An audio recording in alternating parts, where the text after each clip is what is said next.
നമ്മൾ മുകളിലത്തെ സിറ്റ് ഔട്ടിലെ ഒരു ഏരിയ ഓപ്പൺ ആയിട്ട് കിടക്കുമായിരുന്നു. അവിടെ നമ്മളൊരു കർട്ടൻ ഇട്ടു. എന്തിനാണെന്ന് വെച്ച് കഴിഞ്ഞാൽ നമ്മൾ കഴിഞ്ഞ വർഷം മുതലേ കൊതിച്ചിരിക്കുന്ന കേട്ടോ ഒരു റെഡിമെയ്ഡ് സ്വിമ്മിംഗ് പൂൾ മേടിക്കാൻ വേണ്ടിയിട്ട്. ഈ വർഷം കേട്ടോ നമ്മളത് മേടിച്ചത്. അതിൻ്റെ സന്തോഷം കേട്ടോ ശിവാനിക്ക് നമ്മൾ ഈ കാണുന്നത്.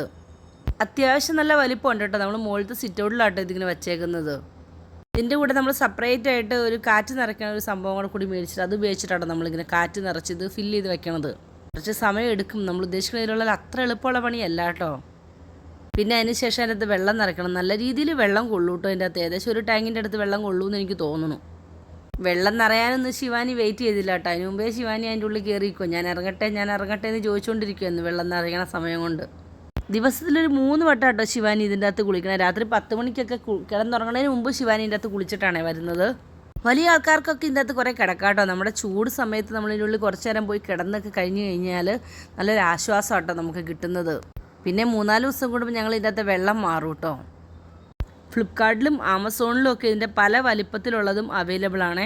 ശിവാനിക്ക് പണ്ട് 2-3 വർഷം മുമ്പ് കുളിക്കാൻ വെള്ളത്തിൽ പോയപ്പം അവൾ വെള്ളത്തിലൊന്ന് മുങ്ങി. അങ്ങനെ ഭയങ്കര പേടിയായിരുന്നു വെള്ളം കാണുന്നത് തന്നെ. കുറച്ച് നാളെടുത്തു കേട്ടോ അവൾ അതിൽ നിന്ന് റിക്കവറായി വരാനായിട്ട്. ബീച്ചിലൊന്നും ചെന്ന് ഇറങ്ങത്തേ ഇല്ലായിരുന്നു കുറേ നാളത്തേക്ക്. നമ്മൾ വീഡിയോ കാണുന്നേക്കാളും വലിപ്പമുണ്ട് കേട്ടോ നമ്മുടെ ഈ സ്വിമ്മിംഗ് പൂളിന്.